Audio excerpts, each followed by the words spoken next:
So here we are, we're rank 1 on the Challenge Rift leaderboards, and I want to give you my overall strategy on handling Challenge Rifts. Now, keep in mind that these are combat rating gated, so you have to make sure that you improve your gear before you push some further levels. But there is a strategy in order for you to push a couple of levels, including what ones to target, what bosses you're going to want to keep in mind, and some placements of some other things. And of course, the overall build that I use for Challenge Rifts. Let's jump into it.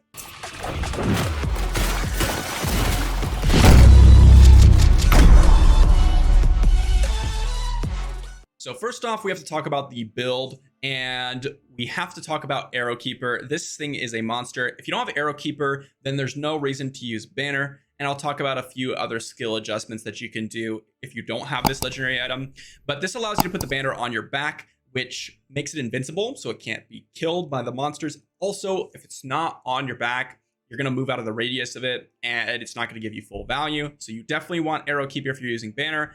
Besieger, we're going to use the horse, and so this will allow us to do a little bit of extra AoE damage with bombardments that you're going to drop on the enemies. And then we have Bladed Jambeau, leaving a fiery path instead of pulling enemies. And this is very, very useful because oftentimes when we're using our horse, we're going to be running past enemies. We don't want to stay in melee range ever. We want to just tag them, drop our abilities, and then keep alive or stay alive so that Banner gets full duration. And then we have the Folly of Zakarum. Again, another one that's going to amplify our banner duration by 30%. This is going to work really well with Arrow Keeper.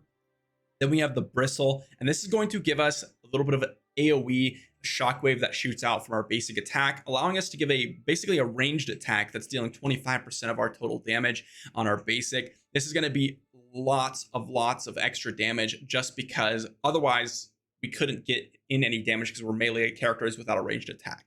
Then we have Single Cross, and this is mainly our single target damage. Our spinning shields are going to stay in place, giving us a lot of extra damage.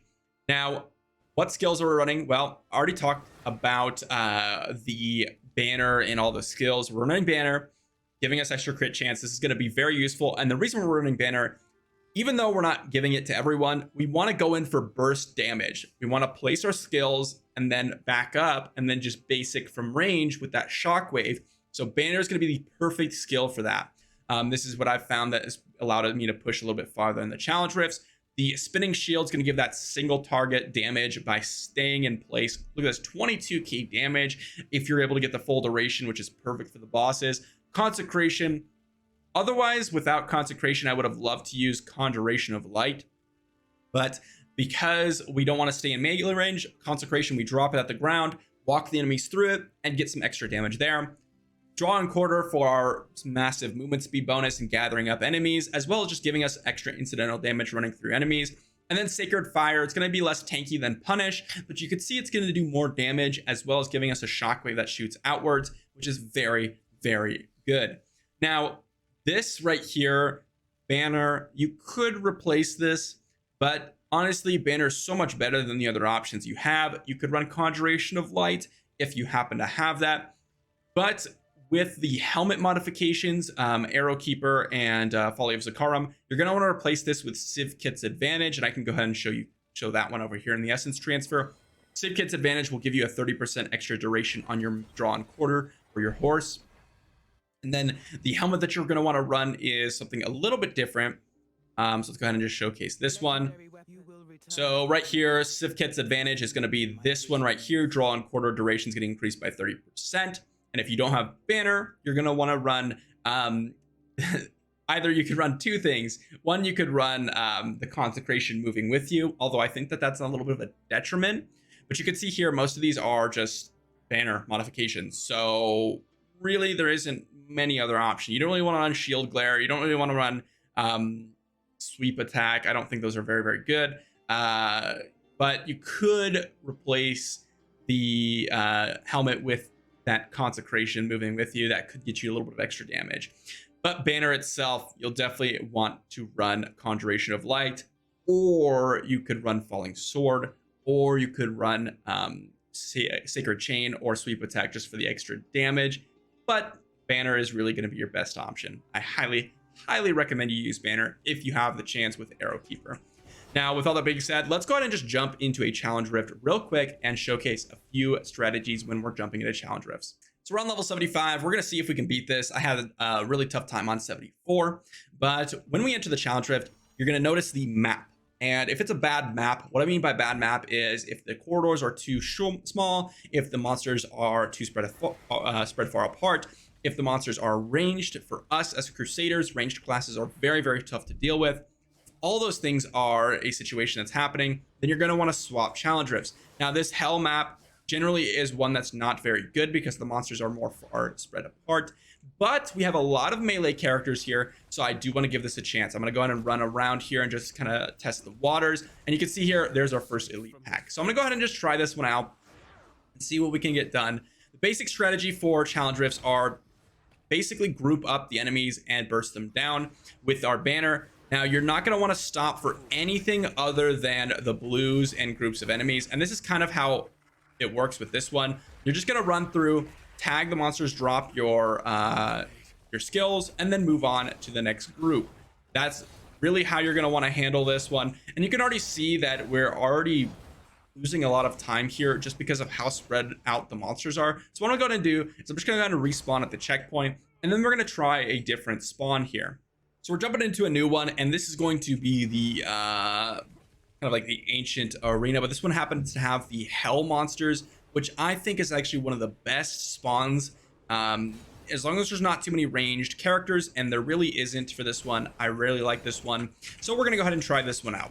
So again, we're going to group up everyone into these elite packs and then just try to run them down. Again, with the horse, you're not going to want to stay in melee range ever. You're just going to run back and forth through them to get the fiery path down. And that's really it. And you kind of want to play around your banner cooldown, dropping your skills when that banner is up, because that'll give you a lot more damage than without doing that. So go ahead and drop the spitting shield, mount up on our horse, and run back and forth between the elites. And this is what you're going to want to do throughout the whole challenge rift. And there's a few other strategy components when we get to the boss fight that you're going to want to think about, because if you get the right circumstances, then you can push a few floors farther than you normally would have been able to. So I'm going to go ahead and just round up the enemies, get to the boss fight, and share a few strategies in regards to the boss fight. Now, I did quickly want to mention this just because I happen to be in an area with a gold. Oh, and we got froze, so are immobilized, so we may die here. Okay, we did not. But you do not want to stay and finish off the golds. The golds are basically like bosses. They take forever, and we got trapped in a cage here, which is going to cause us to die. It's our first death so far, which is actually not bad at all. And we got froze again. This is the problem with the golds, is they have a lot more extra moves that cause you to die. And keep in mind that dying doesn't actually matter all that much. The only thing that it matters for is the time when you need to complete your challenge rift. So you have 10 minutes to complete the challenge rift. If you don't finish it, you don't succeed. If you don't finish it within the 10 minutes. And so taking and running around and dying, it's going to extend the amount of time that you add on to your clock when you revive, which you want to revive in place, because otherwise it'll take you oftentimes a lot more time to run back to where you were. So therefore you want to die as few times as possible. But if you die, it's not going to change the rewards that you get or anything like that. So you can die as many times as you want, as long as you finish off the challenge rift. Now you can see here, this boss here, this yellow boss is taking forever to just even take a little bit of damage. And this is the problem with fighting the yellows, which is why you'll want to avoid it at all costs. There you go. There's the revive is at 4 additional seconds added to the clock. And we're just trying to kill off these elite packs here and ignore the yellow, simply because if we finish off these elite packs, we should be able to spawn the boss, which we did. Now, here's the other strategy to this. And we happen to get not the easiest one, but not a exceptionally difficult one. So when you spawn the boss, you have a few different situations that can spawn, or different bosses that can spawn. And based on the boss that you spawn will determine how easy it is to kill. The easiest one, in my opinion, that'll spawn is Vicasia. It's like, I believe she's like an ogre or something that spawns. And she has 3 really easy attacks to dodge. And she spawns a few adds that don't do a lot of damage. So if you spawn that one, it'll be very easy for you to defeat. And you could just go ahead and avoid those few attacks and not worry about anything else. This one is not an insanely easy one. They have a lot of attacks to avoid, and they leave down poison fields. This is the Flayed. But the other one that is an exceptionally easy one to avoid is the Summoner, which basically, well, it's just a few easy attacks to avoid and summon some monsters which can be difficult to deal with. But overall is not an exceptionally difficult one. But I would say the second easiest one to handle is going to be Virus. She's someone that summons a golem and then shoots out very slow moving skulls that is easy to avoid. So those two are you're going to be ones that you're going to want to look for, Vicasia and Virus. Now, if you spawn a terrible boss, like if you spawn the Sand Shaper, or if you spawn, I'm not sure what the name is, but it's like a 6-legged creature that duplicates themselves and shoots out fireballs, you're going to have a very tough time. And honestly, it's probably just worth restarting the entire challenge rift at that point and try to look for a boss that is easier. This one is on the tougher side of things, in my opinion, with all the poison fields. So we'll see if we're able to finish it off here. But Crusader's hardest thing to deal with is single target damage. So burning this down is the real crucial part. If you're about halfway through the challenge rift and you aren't close to spawning the boss, then it's probably going to be a situation where you're going to have to restart. You're going to need about half your clock here in order for you to defeat the boss. You can see it's almost been a quarter of the entire clock on the left hand side, and we are only about halfway done with the boss. And our revives are getting a lot more time consumed, so this is going to be a little bit tough to deal with. So I may have to restart and find another boss here and see if we can beat that one, but we'll see. Now, there's one thing that you want to pay attention to, because this could change the landscape even if you pull a more difficult boss. And that is going to be the shrines. If you happen to spawn a shrine next to your boss fight, this could speed up your clock significantly based on what shrine it is. Any shrine is a good shrine, except for perhaps the alchemical shrines. It's not going to do much. But if you happen to pull a frenzied shrine, an empowered shrine, or a conduit shrine, that's going to cause you to do a lot extra damage to the boss here and will allow you to speed up your challenge rift. So that will help a ton. If you happen to pull a protection shrine, you'll die less often, which will speed up the run as well. And all of that will change the entire course of the run, especially considering, like, let's say I am very slow on this fight, I am barely beat it in time. Well, I could go keep running challenge rifts and then wait till I get an easy boss with a frenzied shrine next to it if I'm really that dedicated, to speed up my run and overall push a few more levels of challenge rifts, which will be really, really nice. Now, this one is taking a long time. It's almost been about 3 minutes on this boss fight alone. I think we'll be able to finish it, but it is very tough. As you can see, these red circles are getting even larger every single time we get farther down the fight. But we have 100k left, and I think we should be able to beat it. Again, since the bar is about 10 minutes, we have about 1 minute 30 left in this fight, and let's see if we can beat it here.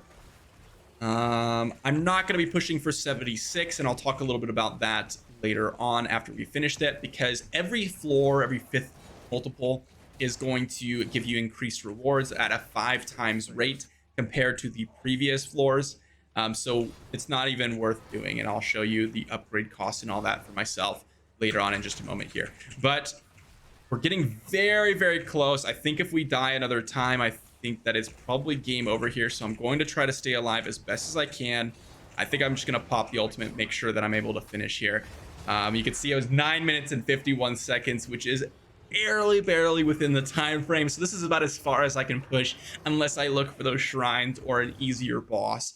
So I'm done pushing for the foreseeable future until I get a lot more combat rating. I'm talking like 50 to 100 more combat rating until I can even attempt the next stage. So what am I talking about when I'm talking about the little enigmatic crystals? Well, you can see here you get 75 for doing a 75th floor, or a multiple 5. I go check 70 here, it's at 75 again. But these ones will give you 15. So it's really not worth it to push further in your challenge rifts unless you're close to that multiple of 5 or you haven't done it in a while. But if you're just trying to squeeze out 1 to 2 or 3 floors, don't even bother unless you're going to reach one of those significant breakpoints or you're close to an upgrade. Because keep in mind, I'm at I believe like rank 3s and rank 5s across the board for my gear. Yep, so rank 4 and rank 3s.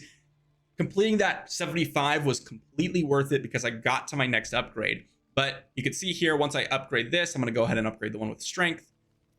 This one, now I need 70 more enigmatic crystals. So it won't even matter if I push the next 4 stages. It'll only give me 60 crystals, which means that I won't get another upgrade. So unless I complete the next 5 stages, I'm not even going to bother doing challenge rifts because there's no reason for me to do so. And this is very, very important to realize, because if you just wait for extra combat rating, you can go ahead and do them easier than you were before. So you'll save a ton of extra time. There's no reason to invest 10 minutes now when you can literally wait a day and invest 8 minutes, if that makes sense. So hopefully that gives you an idea on how to push challenge rifts, what to look for, what bosses to look for, how to do it as a Crusader, and some overall strategies on challenge rifts. Hopefully you push a few extra floors because of this, and I will see you in the next video.